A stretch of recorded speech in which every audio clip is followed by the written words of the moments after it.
saya Vita Rahmawati dengan NIM akhir 147. Saya dari kelas 1E PGSD 2021 Fakultas Ilmu Pendidikan Universitas Trunojoyo Madura.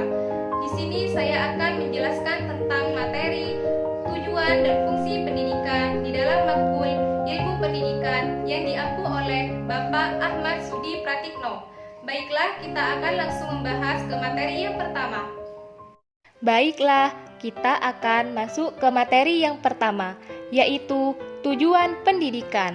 Tujuan pendidikan di Indonesia sendiri terletak pada pasal 3 Undang-Undang Nomor 20 Tahun 2003 yang berbunyi bahwa tujuan pendidikan nasional yaitu untuk mengembangkan potensi peserta didik agar menjadi manusia yang beriman, bertakwa kepada Tuhan Yang Maha Esa, berakhlak mulia, sehat, berilmu, cakap, kreatif, mandiri, dan menjadi warga negara yang demokratis serta bertanggung jawab.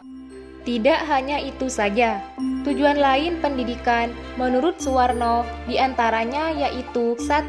Tujuan umum. Tujuan umum dapat diartikan tujuan yang menghayati pekerjaan mendidik dalam keseluruhan waktu dan keadaan. 2. Tujuan khusus.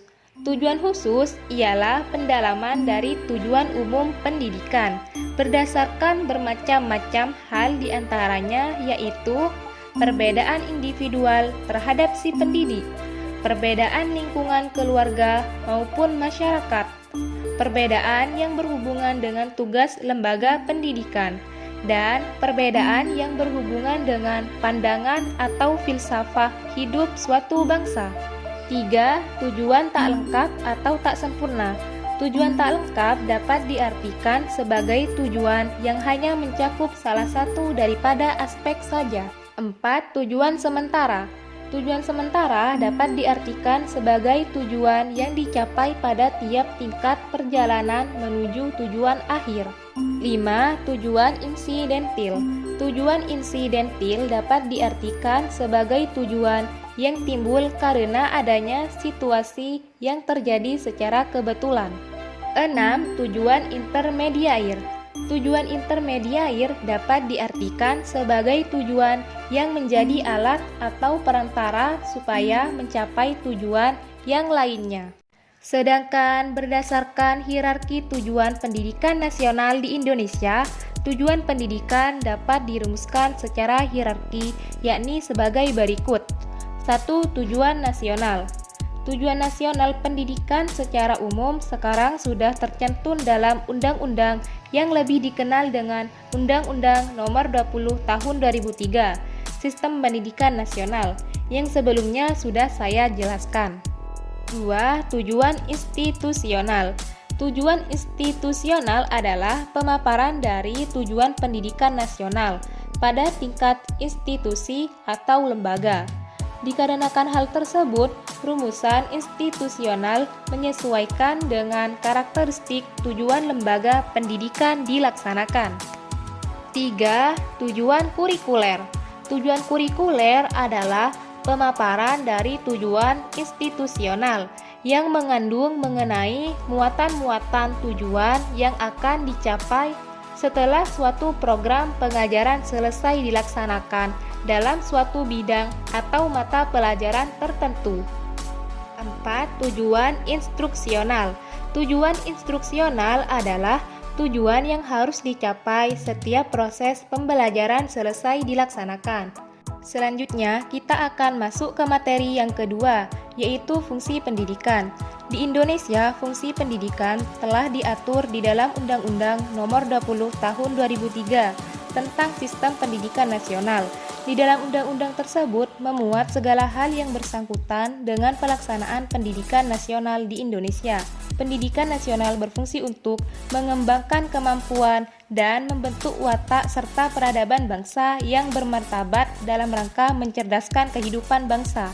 Fungsi pendidikan sendiri berdasarkan jalurnya menurut Undang-Undang Nomor 20 Tahun 2003 meliputi sebagai berikut. 1. Pendidikan formal. Pendidikan formal ini berfungsi untuk melatih kemampuan akademik, melatih mental, fisik, dan disiplin. membangun jiwa sosial, mengembangkan kreativitas, dan memberikan gelar sesuai dengan program pendidikan yang diselenggarakan. 2. Pendidikan nonformal. Pendidikan nonformal diselenggarakan bagi warga masyarakat yang memerlukan layanan pendidikan yang berfungsi sebagai berikut, sebagai pengganti, penambah, dan pelengkap pendidikan formal dalam rangka mendukung pendidikan sepanjang hayat, serta mengembangkan potensi peserta didik dengan penekanan pada penugasan pengetahuan dan keterampilan fungsional, serta mengembangkan sikap dan kepribadian profesional. 3. Pendidikan informal. Fungsi pendidikan informal tidak jauh berbeda dengan fungsi pendidikan nonformal. Sedangkan berdasarkan jenisnya sendiri, fungsi pendidikan dapat dijabarkan sebagai berikut. 1. Pendidikan kedinasan. Pendidikan kedinasan berfungsi meningkatkan kemampuan dan keterampilan dalam pelaksanaan tugas kedinasan bagi pegawai dan calon pegawai negeri suatu departemen atau lembaga pemerintah non-departemen. 2. Pendidikan keagamaan. Pendidikan keagamaan berfungsi mempersiapkan peserta didik menjadi anggota masyarakat yang memahami dan mengamalkan nilai-nilai ajaran agamanya. 3. Pendidikan jarak jauh. Pendidikan jarak jauh berfungsi memberikan layanan pendidikan kepada kelompok masyarakat yang tidak dapat mengetahui pendidikan secara tatap muka atau reguler. 4. Pendidikan khusus. Pendidikan khusus berfungsi memberikan layanan pendidikan kepada anak yang mengalami tingkat kesulitan dalam mengikuti pembelajaran, dikarenakan kelainan fisik, emosional, mental, sosial, atau memiliki potensi kecerdasan dan bakat istimewa. Jadi, fungsi pendidikan secara umum yaitu menghilangkan segala sumber penderitaan rakyat dari kebodohan dan ketertinggalan.